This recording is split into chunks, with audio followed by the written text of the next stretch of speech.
Hi students, chemistry ज्ञान channel में आप लोग का स्वागत है। आज हम लोग पढ़ेंगे क्लास 12 की केमिस्ट्री, जिसका फर्स्ट चैप्टर है सॉल्यूशन। इसके पहले वाले वीडियो में हम लोगों ने हेनरी लॉ के बारे में पढ़ा था।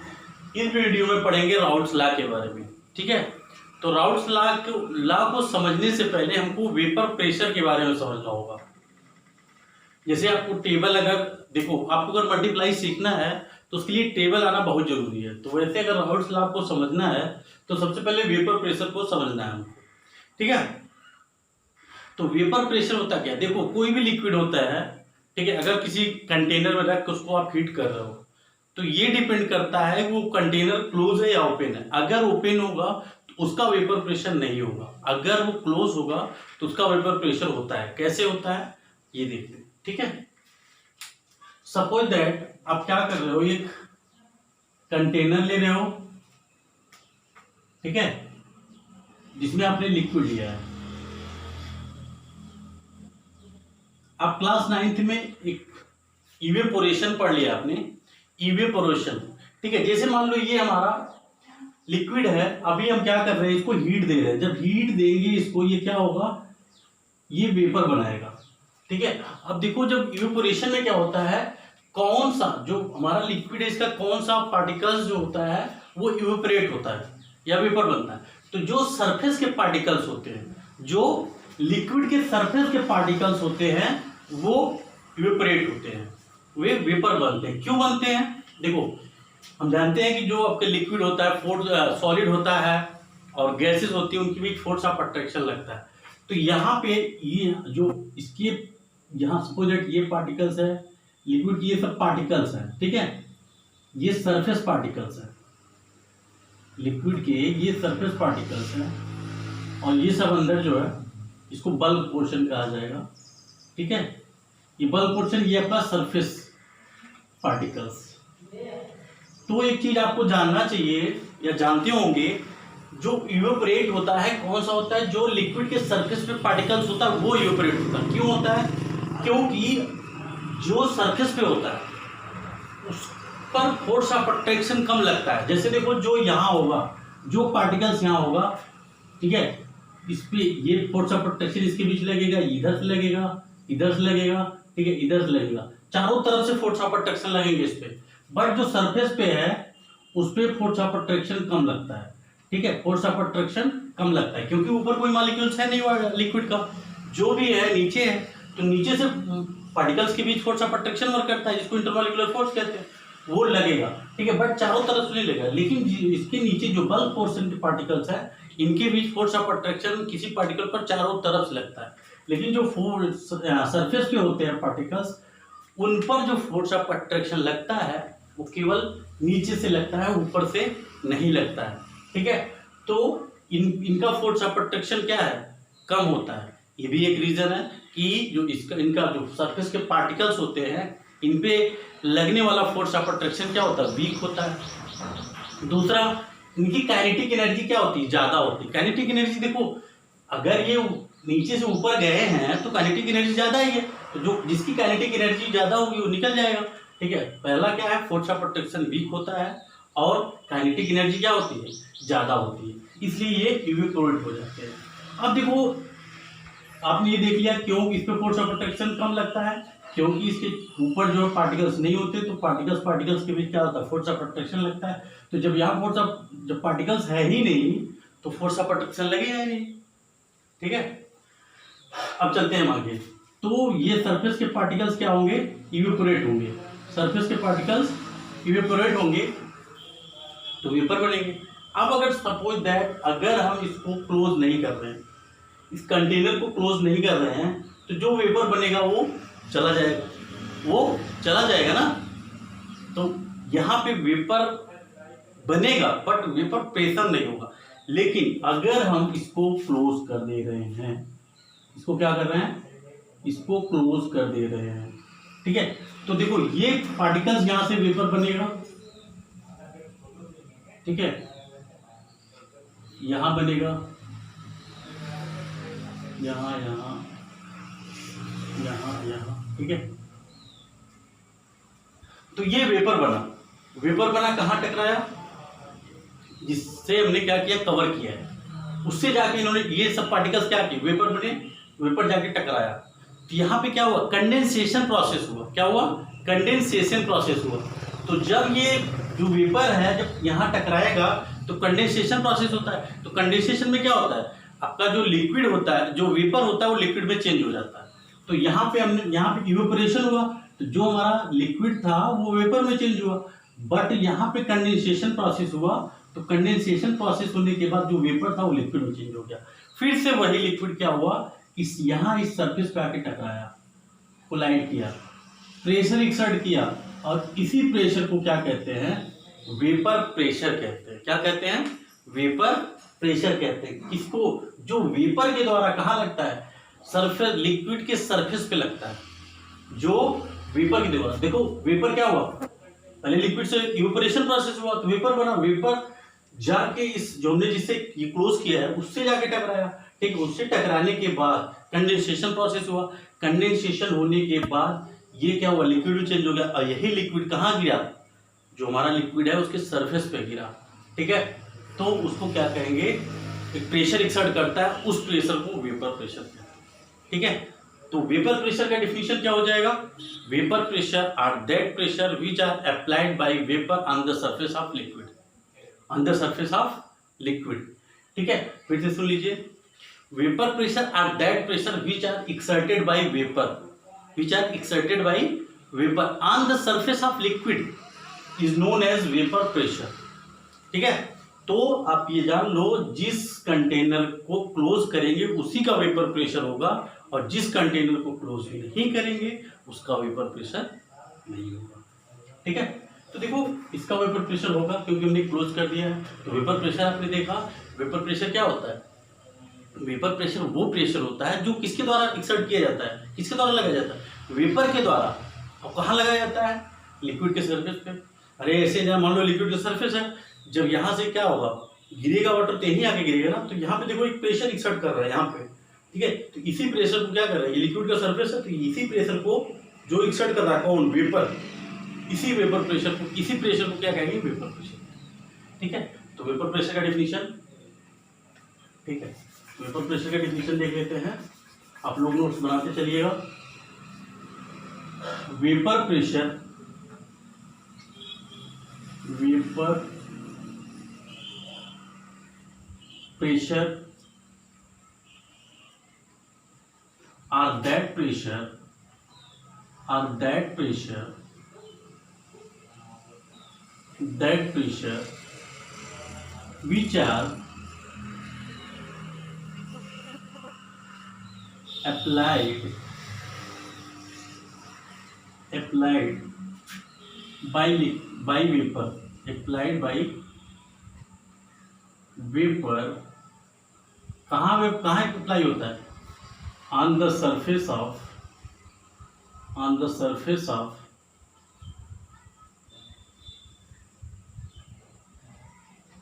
on the surface of liquid, ठीक है। तो वेपर प्रेशर क्या होता है, vapour pressure are that pressure which are applied by vapour on the surface of liquid, that pressure is known as vapour pressure, ठीक है। एक चीज और ध्यान दो, वेपर प्रेशर और पार्शियल वेपर प्रेशर में क्या डिफरेंस होता है, ठीक है। इसका भी आगे यूज, राउल्ट्स लॉ में आपको पार्शियल वेपर प्रेशर भी मिलेगा और वेपर प्रेशर भी मिलेगा। तो कई बच्चे ये समझ नहीं पाते यहाँ पार्शियल वेपर प्रेशर क्यों लगा है और यहाँ पार्शियल क्यों नहीं लगा, केवल वेपर प्रेशर, ठीक है। तो इसके लिए मैं बता दे रहा हूँ, जैसे सपोज दैट हमने क्या किया, एक सोल्यूशन बनाया, ठीक है। हमने क्या लिया, दो वोलेटाइल लिक्विड, सभी वोलेटाइल को मैं बताता हूँ क्या होता है वोलेटाइल। ये मान लो इथेनॉल लिया, ठीक है, ये आपका क्या है, इथेनॉल है, ये आपका इथेनॉल, ठीक है। और यहाँ आपका वाटर है, क्या है, वाटर है, ठीक है। तो देखो हर लिक्विड का क्या होता है, अपना प्रेशर होता है। और एक चीज और, जितने ज्यादा वेपर प्रेशर, जितने ज्यादा वोलेटाइल लिक्विड्स होगा उतना ही ज्यादा वेपर प्रेशर होगा, क्योंकि उसके वेपर, वोलेटाइल का मतलब, वोलेटाइल लिक्विड्स आर दो लिक्विड्स व्हिच आर इजीली वेपराइज्ड, जो आसानी से क्या हो जाए, वेपराइज हो जाए, ऐसे लिक्विड को वोलेटाइल लिक्विड्स कहते हैं, ठीक है। तो देखो वाटर है, तो इसका भी अपना प्रेशर, अगर हम क्या करें, इसको हीट करेंगे तो ठीक है, यहाँ पे जाएगा, यहाँ टकराएगा, यहाँ कंडेंसेशन प्रोसेस होगा, यहाँ पे आके प्रेशर एक्सर्ट करेगा, इसका प्रेशर होगा, इसका भी वेपर प्रेशर होगा अपना, इसका भी अपना होगा, ठीक है। और जब इन दोनों को हमने मिला के सोल्यूशन बना दिया, ये आपका सोल्यूशन, ठीक है। जो ये सोल्यूशन बन गया, तो जो आपका प्योर रहेगा, ये आपका प्योर कंपोनेंट है ना, तो जो इसका प्रेशर होगा उसको वेपर प्रेशर कहेंगे, इसका प्रेशर वेपर प्रेशर कहलाएगा, ठीक है। बट जो इसका प्रेशर होगा, इसमें सोल्यूशन में जो वाटर का प्रेशर होगा पार्शियल वेपर प्रेशर कहलाएगा। ध्यान दीजिएगा, जो पार्शियल वेपर प्रेशर होगा वो सोल्यूशन में किसी एक कंपोनेंट का होगा, सोल्यूशन में किसी एक कंपोनेंट का। जैसे ये अगर मान लो कहा जाए पार्शियल प्रेशर ऑफ इथेनॉल, तो जो सोल्यूशन में इथेनॉल का प्रेशर होगा, अगर वेपर प्रेशर ऑफ इथेनॉल कहा जाएगा जो प्योर फॉर्म है, जब इथेनॉल अपना अलग है, जब ये प्योर है, इसमें कुछ नहीं मिलाया है हमने, तब का जो प्रेशर होगा वो वेपर प्रेशर होगा। जब हम क्या करेंगे, मिला के सोल्यूशन बना देंगे, क्या करेंगे, जब दोनों को मिला के सोल्यूशन बना देंगे, ठीक है, तब जो वाटर का प्रेशर होगा वो पार्शियल वेपर प्रेशर होगा, जो इथेनॉल का प्रेशर होगा वो पार्शियल वेपर प्रेशर होगा, ठीक है। तो ये डिफरेंस होता है। तो वेपर प्रेशर प्योर सॉल्वेंट का, प्योर लिक्विड का होता है, ठीक है। और जो पार्शियल वेपर प्रेशर होता है वो सोल्यूशन में किसी कंपोनेंट का होता है। तो अब वोलेटाइल लिक्विड्स क्या होते हैं? Volatile liquids are those liquids which are easily vaporized, which are, जो देखो वोलेटाइल लिक्विड्स वो लिक्विड्स होते हैं जो इजीली वेपराइज्ड हो जाते हैं, उसको क्या कहते हैं? वोलेटाइल लिक्विड्स कहते हैं, ठीक है। अब हम आते हैं राउल्ट्स लॉ की तरफ। वोलेटाइल लिक्विड्स आपने समझ लिया, ठीक है। राउल्ट्स लॉ,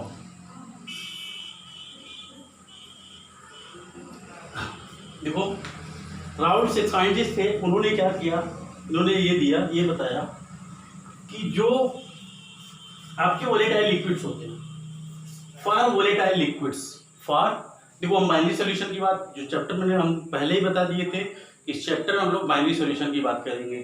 तो बाइनरी सॉल्यूशन क्या होता है? Binary solution are those solution in which two component are present, ठीक है। तो राउल्ट ने क्या बताया, for volatile liquids, partial vapor pressure of each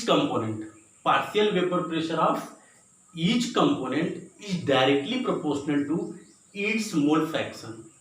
देखो जो सोल्यूशन में, जैसे हमने अभी आपको एग्जांपल दिया, इथेनॉल और वाटर का मिलाकर हमने सोल्यूशन बना दिया, दोनों वोलेटाइल लिक्विड्स हैं, ठीक है। और एक चीज और, जो आपका वेपर ये राउल्ट्स लॉ होगा, ये केवल वोलेटाइल लिक्विड्स के लिए वैलिड है, ठीक है। तो हमने क्या किया, इथेनॉल और वाटर को मिला के सोल्यूशन बना दिया। तो जो पार्शियल प्रेशर ऑफ वाटर, मैंने पार्शियल प्रेशर क्या होता है पहले ही बता दिया आपको, जो प्रेशर वाटर का होगा कहाँ, सोल्यूशन में, जब ये अलग होगा तब करें। जो सोल्यूशन में वेपर प्रेशर होगा वाटर का, ठीक है, जो सोल्यूशन में वाटर का वेपर प्रेशर होगा वो partial vapour pressure of water कहलाएगा। तो इसका जो पार्शियल वेपर प्रेशर होगा इसके मोल फ्रैक्शन के प्रोपोर्शनल होगा, और जो इथेनॉल का पार्शियल प्रेशर सोल्यूशन में होगा, ठीक है, पार्शियल वेपर प्रेशर इसके प्रोपोर्शनल होगा इसके मोल फ्रैक्शन। बात समझ में आई नहीं? For volatile liquids partial vapour pressure of each component, जैसे सोल्यूशन है इसमें दो कंपोनेंट हमने क्या किया, इथेनॉल मिलाया और वाटर मिलाया, इसमें कितने कंपोनेंट है आपके, इसमें आप हैं दो कंपोनेंट, ठीक है। तो एक प्रत्येक का जो पार्शियल वेपर प्रेशर होगा उसके मोल फ्रैक्शन के प्रोपोर्शनल होगा, ठीक है। तो राउल्ट लॉ का स्टेटमेंट देख लेते हैं। For volatile liquids, volatile liquids का मतलब जो इजीली वेपराइज्ड हो जाए। फॉर वोलेटाइल लिक्विड्स पार्शियल समझ रहे हैं ना, partial vapour pressure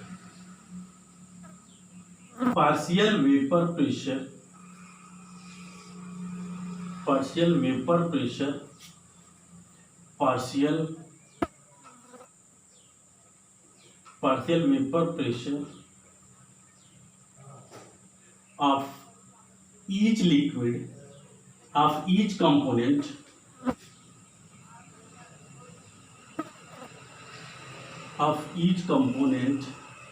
is directly proportional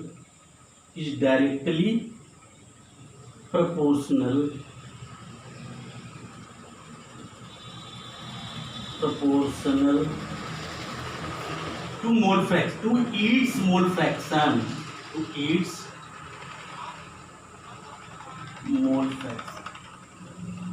okay,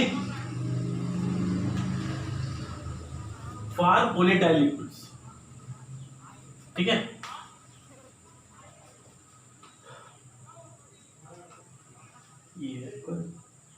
ठीक है, अब देखो, for volatile liquids partial vapor pressure of each component is directly proportional to its mole fraction, ठीक है।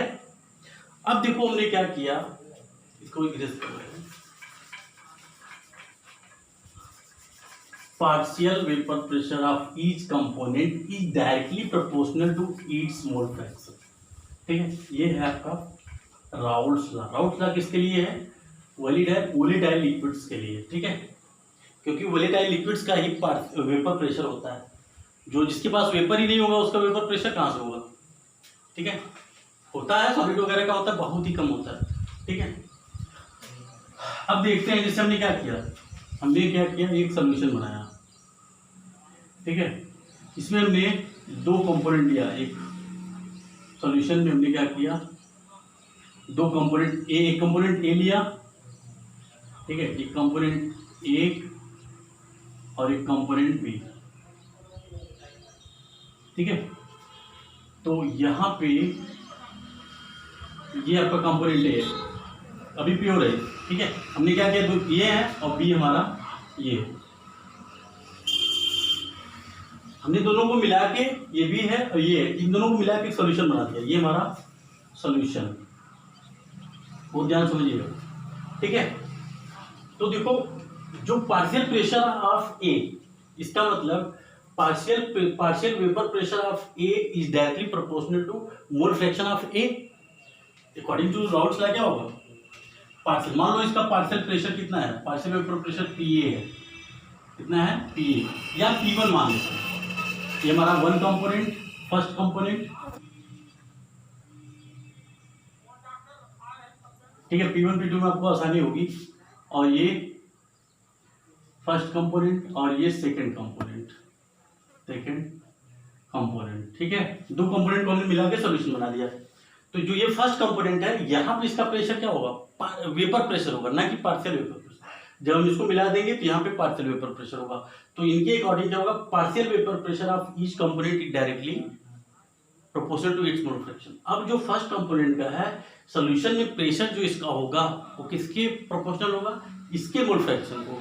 और ये जो सेकंड कंपोनेंट है, इसका पार्शियल वेपर प्रेशर किसके प्रोपोर्शनल होगा, इसके मोल फ्रैक्शन के, ठीक है। तो अगर फर्स्ट कंपोनेंट का पार्शियल वेपर प्रेशर है P1, ठीक है, तो P1 इज प्रोपोर्शनल टू क्या हो जाएगा, X1। अगर इसका जो फर्स्ट कंपोनेंट है, इसका मोल फ्रैक्शन कितना है, X1 है, ठीक है। और जो सेकेंड कंपोनेंट है, उसका पार्शियल वेपर प्रेशर कितना है, P2, और उसका मोल फ्रैक्शन कितना है, X2, ठीक है। तो P1 is proportional to X1, और यहाँ पे P1 प्रोपोर्शनल हटाएंगे, P1 नॉट लगाएंगे, X1, P1 is equal to P1 nought X1। ये हमारा फर्स्ट है, ठीक है। तो राउल्ट्स लॉ आपने समझ लिया, इसको डेरिवेट कर रहे हैं। तो ये डेफिनेशन था, यूज कर दे रहे हैं, ठीक है। तो P1 is proportional to X1। P1 क्या है, partial vapour pressure of first component, X1 क्या है, मोल फ्रैक्शन ऑफ फर्स्ट कंपोनेंट, ठीक है। यहाँ पे हमने क्या किया, इसको हटाया, एक कांस्टेंट लगाया P1 नॉट। अब देखो P1 नॉट क्या है, vapour pressure of first component है, ठीक है। तो यहाँ पे लिख दे रहा है P1 क्या है आपका, P1 है partial vapour pressure, partial vapour pressure of first component, ठीक है। और P1 नॉट क्या है, P1 not vapour pressure of pure component, pure component. ठीक है, देखो P1 क्या है, P1 आपका जो सॉल्यूशन में फर्स्ट कंपोनेंट का प्रेशर होगा वो P1 है, और P1 नॉट क्या है, जो आपका यहां पे इसका प्रेशर होगा फर्स्ट कंपोनेंट, जब ये प्योर रहेगा, ठीक है, तब का जो प्रेशर होगा वो P1 नॉट होगा। जब इसको मिला देंगे जो सॉल्यूशन में प्रेशर होगा फर्स्ट कंपोनेंट का, ठीक है, वो क्या होगा, P1 है, क्योंकि ये दोनों डिफरेंस होंगे, दोनों P1 और P1 नॉट डिफरेंस होंगे। ठीक है, क्योंकि सोल्यूशन में मिल जाएगा, अभी ये प्योर है, इसका कुछ अलग वेपर होगा, लेकिन जब मिला देंगे कुछ अलग हो जाएगा, जितने ज्यादा वेपर उतने ज्यादा वेपर प्रेशर। ठीक है, सिमिलरली ऐसे ही क्या हो जाएगा, similarly P2 is proportional to किसके हो जाएगा, P2 is proportional to X2। ठीक है, तो आप क्या करोगे, P2 प्रोपोर्शनल हटाओगे P02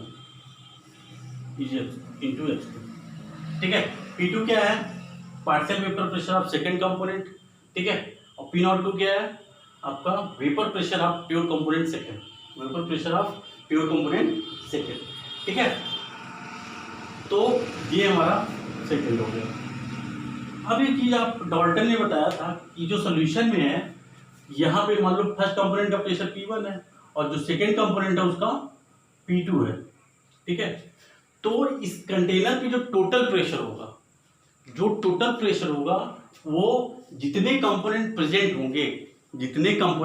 होंगे सॉल्यूशन में, उसके पार्शियल वेपर प्रेशर के सम के इक्वल होंगे। मान लो जो सॉल्यूशन का टोटल प्रेशर है P है। ठीक है, तो P इक्वल टू क्या होगा, जो इसमें जितने पार्शियल वेपर प्रेशर होंगे जितने कंपोनेंट के। ठीक है, तो यहाँ पे देखो दो कंपोनेंट है, एक आपका फर्स्ट है एक सेकंड है। फर्स्ट कंपोनेंट का पार्शियल वेपर प्रेशर कितना है, P1। जो सेकंड कंपोनेंट है उसका पार्शियल वेपर प्रेशर कितना, P2। ठीक है, तो टोटल प्रेशर कितना हो जाएगा, P1 प्लस P2। तो P इक्वल टू क्या हो जाएगा, P equal to P1 plus P2 according to Dalton,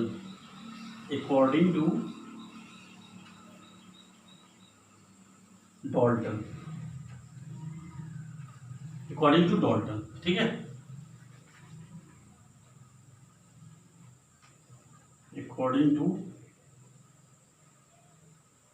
Dalton. ठीक है, P1 प्लस P2। अब देखो जो P1 की वैल्यू फर्स्ट इक्वेशन में है, P2 की वैल्यू जो सेकंड इक्वेशन में है, दोनों का वैल्यू पुट कर देते हैं। ये P1 nought x1 plus P2 nought x2। ठीक है, क्योंकि P1 इक्वल टू क्या है, P1 नॉट x1 और P2 equal to P2 nought x2। ठीक है, तो ये हो गया। अब क्या करें, और एक चीज आप जानते हो x1, मैंने मोल फ्रैक्शन बताया था, ये प्रॉपर्टी होती है x1 plus x2 equal to 1। तो x1 इक्वल टू क्या हो जाएगा, 1 minus x2। x1 equal to 1 minus x2। ठीक है, अब क्या करें, x1 की जगह पे x1 की जगह पे ये x1 की वैल्यू रखते हैं। तो x1 इक्वल टू कितना, 1 माइनस x2। ये हो जाएगा P1 nought 1 minus x2 plus P nought two x2। ये आपका राउल्स लॉ, ये क्या है, राउल्स लॉ, समझे। ठीक है, ये आपका राउल्स लॉ है। तो क्या होता है राउल्स लॉ, पार्शियल वेपर, देखो फॉर वोलेटाइल लिक्विड्स, जो राउल्स ने क्या बताया, for volatile liquids partial vapour pressure of each component is directly proportional to its mole fraction. ठीक है, अब यहाँ पे देखो जो हमारा फर्स्ट कंपोनेंट का पार्शियल वेपर प्रेशर कितना है, हमारा P1 है। सेकेंड कंपोनेंट का पार्शियल वेपर प्रेशर कितना है, P2 है। ठीक है, तो अकॉर्डिंग टू राउल्स लॉ क्या होगा, according to Raoult's law partial vapour pressure of each component is directly proportional to its mole fraction. ठीक है, जो फर्स्ट कंपोनेंट का पार्शियल वेपर प्रेशर होगा वो इसी के मोल फ्रैक्शन के प्रोपोर्शनल होगा। तो ये इसका पार्शियल वेपर प्रेशर P1 है, तो P1 इज प्रोपोर्शनल टू इसका मोल फ्रैक्शन x1 है, तो P1 प्रोपोर्शनल टू क्या हो जाएगा, x1, where x1 is the mole fraction of first component. P1 equal to क्या हो जाएगा, P1 नॉट x1। यहाँ पे P1 क्या है, partial vapour pressure P1 not, जो क्या है कांस्टेंट जोन में लगा है, ये वेपर प्रेशर है प्योर कंपोनेंट का, जबकि यहाँ पे फर्स्ट कंपोनेंट अलग होगा तो जो इसका प्रेशर होगा वो P1 नॉट होता है। ठीक है, तो ये P1 नॉट क्या है, vapour pressure of pure component. ठीक है, सिमिलरली जो हम सेकंड कंपोनेंट का देख लेते हैं, जो इसका पार्शियल वेपर प्रेशर होगा इसी के मोल फ्रैक्शन के प्रोपोर्शनल होगा, तो P2 is proportional to x2। ठीक है, तो P2 इक्वल टू क्या हो जाएगा, P nought two x2। According to Dalton ने क्या बताया था कि किसी भी कंटेनर में अगर कई सारे लिक्विड्स हैं तो प्रत्येक का जो पार्शियल वेपर प्रेशर होगा टोटल कंटेनर पे लगने वाले प्रेशर के इक्वल होगा। ठीक है, तो P इक्वल टू, यहाँ पे दो कंपोनेंट है। ठीक है, एक का पार्शियल वेपर प्रेशर P1, दूसरे का पार्शियल वेपर प्रेशर P2, तो टोटल प्रेशर कितना हो जाएगा, P1 प्लस P2। तो P इक्वल टू क्या हो जाएगा, P1 प्लस P2। ठीक है, P1 की वैल्यू रख देते हैं, P1 equal to P1 nought x1 plus P2 nought x2। ठीक है, तो यहाँ पे देखो x1 इक्वल टू, ये मोल फ्रैक्शन की प्रॉपर्टी हमने देखा था, x1 plus x2 equal to क्या होता है, 1 होता है। ठीक है, तो x1 इक्वल टू क्या हो जाएगा, 1 माइनस x2। तो हमने क्या किया, x1 की जगह 1 माइनस x2 रख दिया, तो P equal to P1 nought 1 minus x2 plus P2 nought x2। ठीक है, ये राउल्स लॉ है। अब इसका ग्राफ देख लेते हैं।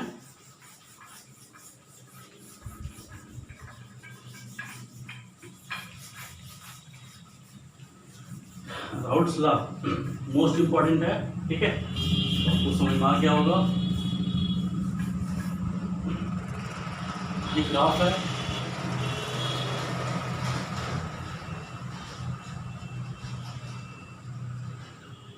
ये हमारा वेपर प्रेशर, जो ये वाई एक्सिस होगा ये,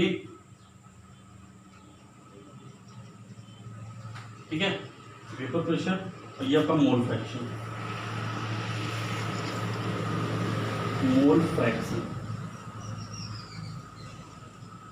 ठीक है, जो दो कंपोनेंट हैं, ठीक है, जो दो कंपोनेंट हैं हमारे, एक का जो एक है, जो सेकंड कंपोनेंट है मोर वोलेटाइल है। अगर वो मोर वोलेटाइल होगा तो जो उसका वेपर प्रेशर होगा वो फर्स्ट वाले से ज़्यादा होगा, क्योंकि मोर वोलेटाइल है तो ज़्यादा वेपर प्रोड्यूस करेगा। क्या करेगा, ज़्यादा वेपर प्रोड्यूस करेगा। ठीक है, तो यहाँ पे तो जो वाई एक्सिस होता है वेपर प्रेशर को रिप्रेजेंट करता है, और जो एक्स एक्सिस होता है मोल फ्रैक्शन को रिप्रेजेंट करता है। ठीक है, अब हम मोल फ्रैक्शन देखो, x1 इक्वल टू 1 रख रहे हैं तो x2 इक्वल टू 0 हो जाएगा, because we know that the sum of mole fraction of two component is equal to 1। ठीक है, दो कंपोनेंट के मोल फ्रैक्शन का सम कितना होता है, 1 होता है। अगर x1 इक्वल टू 1 हो गया तो x2 कितना होगा, 0 होगा। ठीक है, और x1 इक्वल टू 1 रखा, x2 इक्वल टू 0 रखा। ठीक है, तो जो हमारा राउल्स लॉ होता है, राउल्स लॉ आपका होता है P equal to P1 nought x1 plus P2 nought x2। ठीक है, x2। तो यहाँ पे देखो x1 की वैल्यू अगर हम यहाँ 1 रख देते हैं तो ये क्या हो जाएगा, P1 इंटू 1, तो P1 नॉट। ठीक है, और यहाँ पे x2 की वैल्यू 0 रख देंगे तो ये पोर्शन क्या हो जाएगा, 0 हो जाएगा। इसका मतलब ये P इक्वल टू कितना हुआ, P1 नॉट, तो P1 नॉट यहाँ हो गया। ठीक है, फिर आते हैं इधर x1 इक्वल टू 0 रखते हैं। ठीक है, x1 equal to 0, x2 equal to 1। ठीक है, क्योंकि इधर बढ़ रहे हैं तो पहले हमने 0, x1 इक्वल टू क्या रखा, 1 रखा, x2 इक्वल टू 0 रखा। ठीक है, x1 इक्वल टू क्या हो गया, 0, x2 इक्वल टू 1 कितना हो जाएगा, 1। ठीक है, अगर ये x1 इक्वल टू 0 हो जाएगा तो 0 होगा तो x2 इक्वल टू कितना हो जाएगा, 1। तो अगर x2 की वैल्यू हम यहाँ रखेंगे, ठीक है, यहाँ रखते हैं x2 की वैल्यू 1 रखेंगे तो P नॉट 2 इंटू 1 कितना होगा, P नॉट 2। x1 की जगह 0 रख देंगे तो ये पोर्शन क्या हो जाएगा, 0 हो जाएगा। तो P इक्वल टू कितना आ गया, P नॉट 2। तो वेपर प्रेशर हमारा कितना हो गया, P नॉट 2। ठीक है, तो यहाँ पे आप देखोगे P नॉट 2 क्या है, ज़्यादा है कंपेयर देन P1 नॉट। ठीक है, क्योंकि जो सेकंड कंपोनेंट हमारा होगा, इससे ये पता चल रहा है कि जो सेकंड कंपोनेंट होगा वो मोर वोलेटाइल होगा। क्यों, क्योंकि जो अगर मोर वोलेटाइल होगा तो उसमें वेपर ज़्यादा निकलेंगे, जब वेपर ज़्यादा निकलेंगे तो उसका वेपर प्रेशर भी ज़्यादा होगा। ठीक है, तो अब देखो ये हो जाएगा P नॉट 2। ठीक है, तो ये कहाँ क्या आ जाएगा, यहाँ आएगा, क्योंकि x2 इसका कितना है, 0 है। ठीक है, हमने x2 कितना लिया है, 0, और x1 यहाँ पे 0 लिया है, यहाँ आएगा। ठीक है, फिर इसको क्या करेंगे, ये हमारा P हो जाएगा, total pressure P equal to P1 plus. ठीक है। P इक्वल टू कितना हो गया, P1 प्लस P2, ये रिजल्टेंट हो गया। ठीक है, तो ये आपका राउल्ट्स लॉ का ग्राफ हो गया, ये आप याद रखिएगा। ठीक है, इसका यूज आपका ideal solution and non ideal solution पढ़ेंगे तब होता है। ठीक है, अगर सपोज दैट जो वोलेटाइल लिक्विड्स है, अगर उसमें एक जो हमारा एक कंपोनेंट केवल एक ही आपका जो है वोलेटाइल है, दूसरा कंपोनेंट क्या है, वो आपका सॉलिड है, तो सॉलिड का वेपर प्रेशर होता नहीं। ठीक है, सॉलिड का वेपर प्रेशर होगा नहीं। ठीक है, तो क्या होगा, एक स्ट्रेट लाइन जाएगा जिसको हम नेक्स्ट वीडियो में पढ़ेंगे। तो ये हो गया आपका वोलेटाइल पार्ट 2 वोलेटाइल लिक्विड्स के लिए आपका राउल्ट्स लॉ। ओके।